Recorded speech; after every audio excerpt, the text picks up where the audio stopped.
Hello, I'm Shaunelle, and now you've joined my latest episode and podcast, Crap, Now What? The spirit of this podcast is to share with you concepts so that you feel more informed. There are ways to save money on taxes, there are ways to live through your finances with the minimum amount of taxes. If you've ever asked yourself, how do the rich get richer? And what do they know that I don't know? Then stick with me, because these are the types of concepts that I'm going to bring to you each time we drop an episode of this podcast. I am an untaxable wealth/retirement strategist. I live in a space that is rather unique. Not everybody in the financial services area are familiar with the concepts that I'm going to share. So sometimes you might need to listen to more than one podcast to start picking up on what some of the opportunities are for you. If this is the first time that you have found this podcast, please stick with me. I will tell you and share with you a lot of things that also talk about the emotions that come with finances, the strategies that come with finances, the mental thinking that goes with finances. And so these are very much my opinions. They're not necessarily intended to be specific financial advice, because everybody has their own areas and their own ways that they've already been living their life financially. So I cannot give you specific financial advice in this format. That is more if you would like to reach out to me for some of your own specifics. That said, it's back to school time. And so we're going to talk a little bit about planning for college. Now, most families are getting into that space where right now we're getting to late July. People are taking vacations. When you hear this podcast, it's going to be very close to back to school time. August is traditionally a very busy time for people that have students, and for students themselves, especially if they're going to college and they're being independent. More dollars are spent in August than some of the other months. Parents that are buying school supplies, people that are getting ready to go off to college. It's a very expensive month, especially when we start to talk about college. There are savings plans that many of you have heard of, and many of you have these types of accounts, the 529 accounts, to be prepared for the expenses of college. As a matter of fact, I was on the phone earlier today with a gentleman in Georgia who has started plans like this, a 529 plan. He's already into 529 plans for 9 grandchildren. Now, this is a retired college professor, so it makes sense that he would care about having his grandchildren have funds for college. I have not had this conversation with him yet exactly, that there are some other strategies.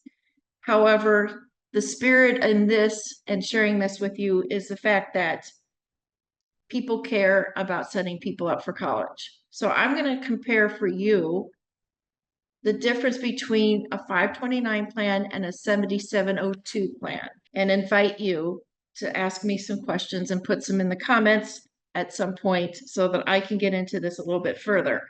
I do have this as an actual presentation, so I do have my notes here in front of me so that I don't miss any of the specific points about either of these plans. So the 529 plans are something that many people are familiar with. They fit in a space that is a qualified account. Qualified means that it can grow tax-free within that account. As long as, and in this case, if it's a 529 plan, the dollars can be pulled out of an account as a withdrawal as long as they are used for educational expenses.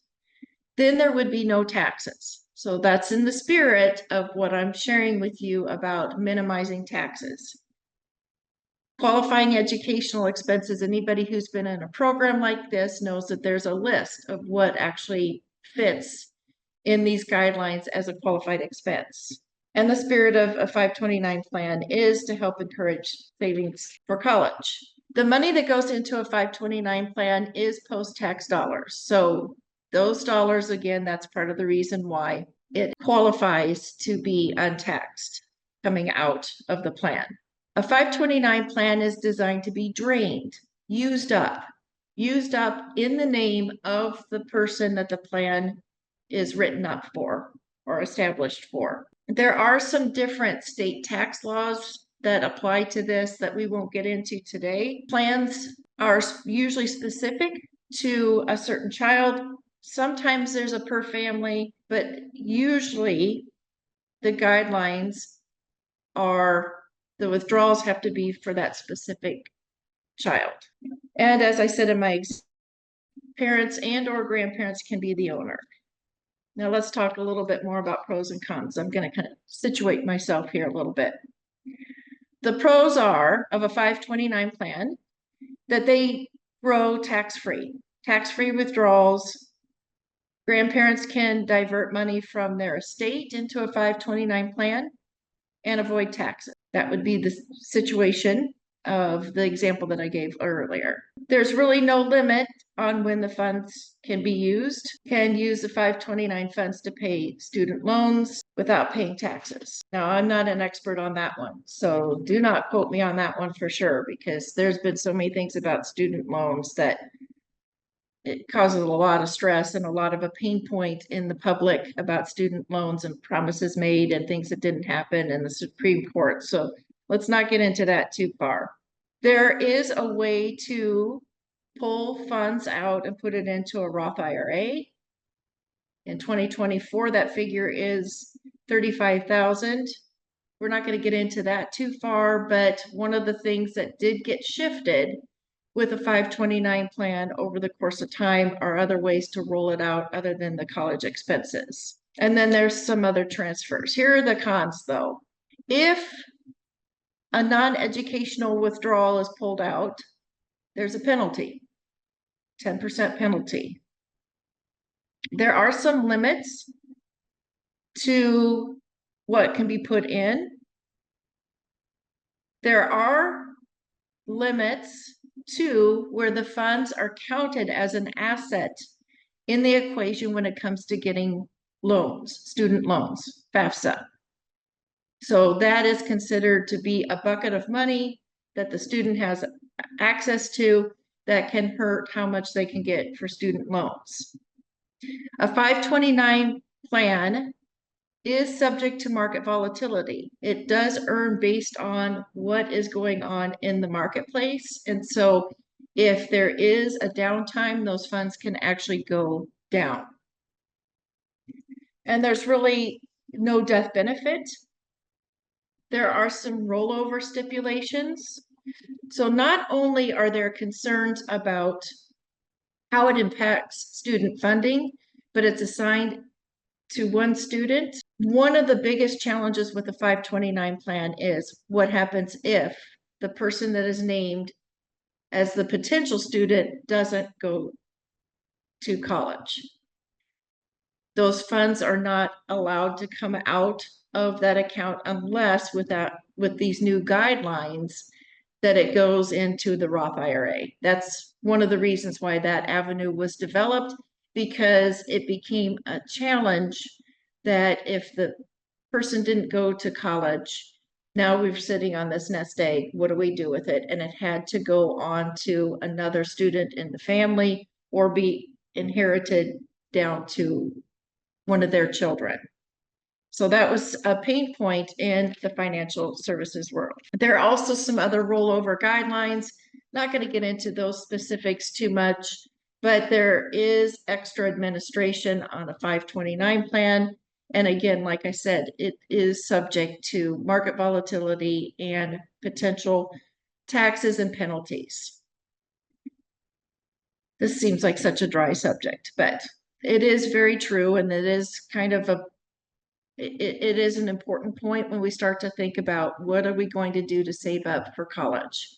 A 7702 plan utilizes a strategy inside the IRS code to be able to grow the funds in an account in a way that it is not subject to market volatility, and it grows on compound interest, and it does not have the stipulations that dollars are used by a specific person or potential student, but it doesn't have the same stipulations that it has to be a qualifying education expense. So 7702 plan can be owned by a parent or a grandparent. It could be put in, it's not necessarily really even specifically put in a specific person's name, but it can be. But that person, if they put it in that young person's name, is not required to use the funds unless unless the family member who creates the account says these are the stipulations on how you use it, but there's nobody in the government that's telling you that you have to do it for that. Again, one of the reasons why I'm a bigger fan of looking into a 7702 plan is that it is not subject to market volatility. There is what's called a zero floor.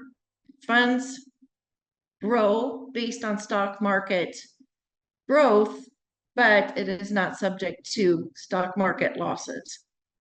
And it is the use of potentially a cash value life insurance policy, because there's no reason why to keep that a secret, to be honest, because we're comparing something that is a tool that is out there in the marketplace that is very viable to a 529 plan.